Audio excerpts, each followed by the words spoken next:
अस्सलामुअलैकुम my YouTube family, आप सब कैसे हो। उम्मीद है कि आप सब ठीक होंगे। मैं भी बिल्कुल ठीक हूँ। तो सुबह से ही मैंने ब्लॉग स्टार्ट कर दिया है और मॉर्निंग का जो झाड़ू है वो लगा रही हूँ। तो मेरा तो सुबह उठने के बाद से काम शुरू होता है और रात जब तक ना सो बेड पर ना जाओ तब तक काम चलता ही रहता है, कुछ ना कुछ। तो ऐसे में बैठने का मुझे टाइम ही नहीं मिलता है। दिन में 2 बार तो मुझे आंगन को ही झाड़ू लगाना रहता है। और देखिए आंगन को कैसे घुमा घुमा कर झाड़ू लगाना पड़ता है, क्योंकि बीच बीच में ऐसे पौधे हैं ना, इसीलिए। खाली आंगन हो तो फटाफट झाड़ू लग जाता है, लेकिन इससे पौधों के बीच बीच में बहुत टाइम लग जाता है। फिर शाम को एक बार ऐसे झाड़ू लगाना पड़ता है। पत्ते वगैरह बहुत सारे गिरते हैं और बालू मिट्टी है, इससे हमारे घर में भी बहुत गंदगी होती है, बहुत धूल उड़ता रहता है। तो कोई लोग ऐसे बोलते हैं कि तुम सारा दिन झाड़ू ही लगाती रहती हो, तुम्हें जब देखे तब तुम झाड़ू लगाती हो। और यहाँ पे जो मेरे इन-लॉस है वो लोग बोलते हैं मैं 15-20 दिन में एक बार भी झाड़ू नहीं लगाती हूँ, पूरा गंदगी से रहती हूँ। और मेरा फर्स्ट से अब तक वीडियो में आप लोगों ने देखा होगा, मैं झाड़ू लगाती हूँ या नहीं लगाती हूँ ये तो आप लोगों को पता ही होगा। आप लोगों ने वीडियो में देखा होगा। 6 महीने हो गए हैं मुझे यूट्यूब में ब्लॉगिंग करते हुए। तो मुझे कभी कभी ऐसा लगता है कि आप लोग बोर ही हो गए होंगे, क्योंकि हर एक वीडियो में मैं झाड़ू ही लगाती रहती हूँ। तो अभी मैं प्लांटों में ऐसे पानी डाल रही हूँ जो मैंने लाया था कल नर्सरी से। तो ये सब फ्लावर इतने प्यारे हैं ना, दिखने में बहुत अच्छे लगते हैं। और मैंने इनको दरवाज़े के सामने ही रख दिया है, ताकि सुबह उठने के बाद दरवाज़ा खोलूँ और मुझे फ्लावर नज़र आए। इंच प्लांट को भी देखिए, ये इसका ग्रोथ भी अच्छा हो गया है। कुछ ही दिन पहले मैंने आप लोगों को दिखाया था कि ये सूख गया है और एक ही डंडी थी, सड़ने लगा था, और उसको मैंने दूसरे पॉट में ट्रांसफर कर दिया, तो इसका ग्रोथ अच्छा हो गया। अभी पौधे में कुछ बैंगन लगे हुए थे तो उनको मैं तोड़ रही हूँ। तो ऐसे लंबा लंबा और पतला पतला है, देखिए। ये और भी बड़े होंगे। आज मैंने सिर्फ 2 या 3 ही तोड़ा था, बाकी का ऐसे रख दिया है। इनको और 2-3 दिन रखूँगी, उसके बाद ही तोड़ूँगी।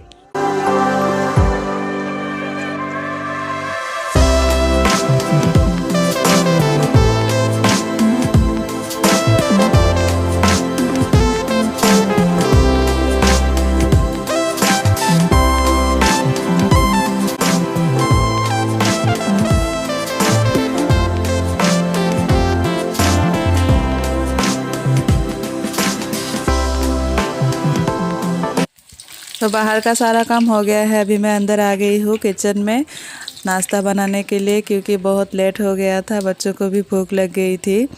तो ये विलेज है ना, विलेज में तो उठने के बाद ही हम किचन में नहीं घुसते हैं। पहले बाहर का जितना भी काम होता है, बासी काम होता है, ये सारा करने के बाद ही किचन में आते हैं। तो यहाँ पे आप देख ही सकते हो कितना सारा मैंने पूरियाँ बेल के रखी हुई है। तो कुछ दिन पहले ही मेरी मदर इन लॉ अपनी बेटी के घर गई है, मेरी छोटी ननन के घर। तो ससुर यहाँ पे ही है, तो वो हमारे घर में खाना नहीं खाते हैं, देवर है उनके घर में ही खाते हैं। मैं देती हूँ फिर भी नहीं खाते हैं। तो आप लोगों को तो मैंने पहले भी बताया है, इन लॉस के साथ मेरा 36 का आंकड़ा है। तो हस्बैंड ने बोला था कि पूरी ज़्यादा तल दो, पापा को भी खाने के लिए बुलाएंगे।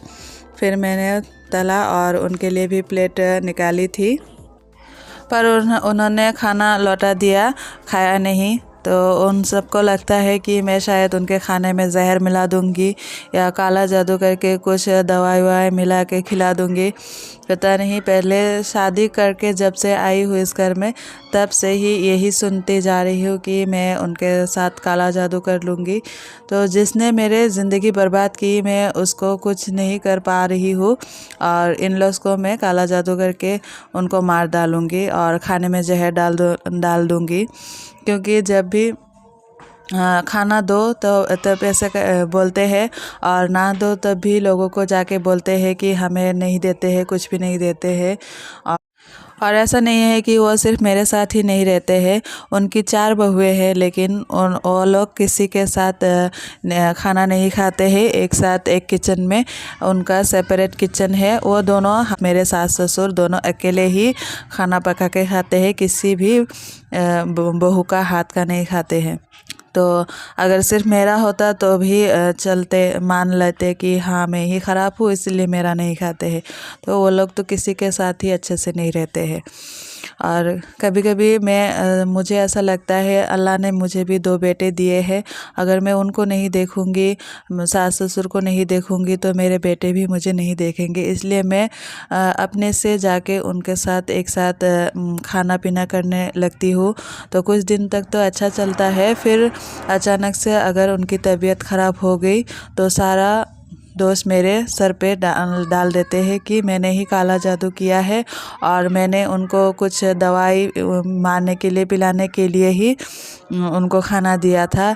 तो ऐसा करके बहुत बवाल मचा देते हैं कि मैंने उनको मारने के लिए ही उनको प्यार से मैंने खाना दिया था। तो क्या बताऊँ, खाना दूँ तो भी मुसीबत, ना दूँ तो भी मुसीबत। अब मैं ऐसे सेपरेट हो गई हूँ कि खाए तो भी अच्छा, ना खाए तो भी अच्छा, मैं ऐसे उनको पूछती भी नहीं हूँ कि खाना दूँ, क्योंकि मैं जो भी करती हूँ वो गलत ही होता है और सारा इल्ज़ाम मेरे सर पे ही आ जाता है कि मैंने ऐसा कर दिया, वैसा कर दिया। तो आप लोग सोचेंगे कि ये सब क्यों यूट्यूब पे बोल रही हो, क्योंकि मेरा बोलने का जगह ही नहीं है, मैं कहाँ बोलूँ। और मेरे दिल में इतना दर्द है ना, आप लोगों को मैंने भी 100% से मैंने 5% भी नहीं बोला। और कभी कभी कमेंट भी आ जाता है यूट्यूब पे, क्या क्या बोलने आ जाती हो, तो मैं ये सब कमेंट हाइड कर देती हूँ। मुझे अच्छा नहीं लगता है, क्योंकि हस्बैंड लोगों का घर ससुराल जैसा भी हो, अगर कुछ तकलीफ़ हो तो हस्बैंड से शेयर करते हैं, लेकिन मेरे पास तो वो भी नहीं है कि मैं हस्बैंड से बात शेयर करूं। तो जितनी भी ज़रूरी बातचीत होती है वही सिर्फ हस्बैंड से होती है। बाकी जो मेरा दिल का दर्द होता है या इमोशनली कोई बात होती है, वो मैं हस्बैंड से नहीं कर पाती हूँ, क्योंकि वो होते ही नहीं है मेरे पास। और माँ बाप को तो मैं ये सब नहीं बोल सकती, क्योंकि वो बहुत उनको तकलीफ़ होगी सुनकर। तो और अगर मैं कभी कभार कॉल भी करती हूँ तो मैं दूसरा कोई बात करती हूँ, फिर भी इन लोग को लगता है कि मैं मम्मी पापा से उनकी शिकायत कर रही हूँ, इसलिए मैंने उनको कॉल करना भी छोड़ दिया है। कभी कभार या 4-5 दिन में एक बार कॉल कर लेती हूँ, फिर भी ये सब बात नहीं करती हूँ उनसे। इन लोगों ने मेरे साथ ऐसी ऐसी हरकतें की है, हरकतें मतलब जुल्म, कि मैंने आज तक किसी को बोला भी नहीं है, मम्मी पापा को तो बिल्कुल भी नहीं बोला है। तो मैंने यूट्यूब चैनल इसीलिए खोला था कि अगर मैं ऐसे सहते सहते कभी अगर मौत मर गई तो किसी को पता भी नहीं चलेगा कि मेरे साथ क्या हुआ था। इसीलिए मैंने एक दिन नहीं कई दिन ऐसे सोचते सोचते, और हमारे असम में ही एक यूट्यूबर थी, उनका नाम मुझे याद नहीं है, वो भी ब्लॉग बनाती थी, लेकिन ब्लॉग में कुछ भी शेयर नहीं किया था उन्होंने। बहुत हंसी खुशी हंसता खेलता परिवार था उनका, तो वो हमेशा ही हंसती रहती थी। लेकिन एक दिन अचानक से उन्होंने सुसाइड कर लिया। तो किसी को अब तक मालूम नहीं चला कि उन्होंने सुसाइड क्यों किया था। एक सुसाइड नोट भी लिखा था, लेकिन वो भी गायब कर दिया उसके हस्बैंड ने। तो तभी मैंने सोचा कि मैं भी एक चैनल खोलती हूँ, तो मैं यहाँ आस पड़ोस में भी नहीं जा सकती हूँ जो मैं किसी से कुछ शेयर करूँगी, क्योंकि मुझे कहीं भी जाना अलाउ नहीं है। ये सब उनके ही रिश्तेदार है, और मैं वहाँ पे जाती हूँ तो मेरी सास जाके उनको बोल के आती है कि हमारी बहू तुम्हारे घर में नहीं आना चाहिए, तुम लोग उससे बात मत करना। इसीलिए मैं जाना छोड़ दी हूँ। और पहले के कुछ वीडियो में आप लोगों ने देखा होगा कि मेरी एक जेठानी के घर में जाती थी, तो वो मेरे मामा ससुर की बहू है, तो जाती थी। वहाँ भी मुझे जाना बंद करवा दिया है, अभी मैं कहीं पे भी नहीं जाती हूँ। तो आप लोग ही सोचिए, जो लोग ये बोलते हैं, ये बोलती है, वो बोलती है, लेकिन हर इंसान का दिल में बहुत दर्द भी होता है, खुशी भी होता है। लोग दर्द भी शेयर करते हैं और खुशी भी लोगों के साथ शेयर करते हैं, लेकिन लेकिन मेरा ऐसा कौन है आप लोग ही बताइए ना। मैं इस घर में जो ये लोग हैं, ये लोग मेरे से बात नहीं करते हैं, तो मैं उनसे तो बात नहीं कर सकती। और हस्बैंड से मैं दुख शेयर नहीं कर सकती, मम्मी पापा से नहीं कर सकती, आस पड़ोस में भी मुझे जाना मना है। तो आप ही सोचिए कि मेरी दिल की बात मैं कहाँ पे रखूँ। और अगर नहीं रखूँगी तो दिल में ही रखते रखते मेरा कलीजा फटने लगता है। और घर में जितने भी इन लॉज है, जितने भी, मैं किसी का नाम अभी नहीं लूँगी, सब ने कभी ना कभी मेरे पे हाथ उठाने की कोशिश की है और किसी किसी ने उठाया भी है। इनफैक्ट ऐसा भी हुआ है जब मैं प्रेग्नेंट थी हसन के टाइम पे, तो मेरे पेट में भी लात मारी थी। तो ऐसा जब जो हुआ था, तब अगर मैं मर जाती तो सब लोग इसको छुपा देते और बोलते कि प्रेग्नेंट थी तो कुछ कॉम्प्लिकेट हो गया था और मर गई, कुछ भी बोल देते। इसीलिए मैं सोच रही हूँ कि मैं सब कुछ आप लोगों के साथ शेयर करूँगी, ताकि कभी अगर मुझे कुछ हो जाए तो आप लोग मुझे इंसाफ दिलाना।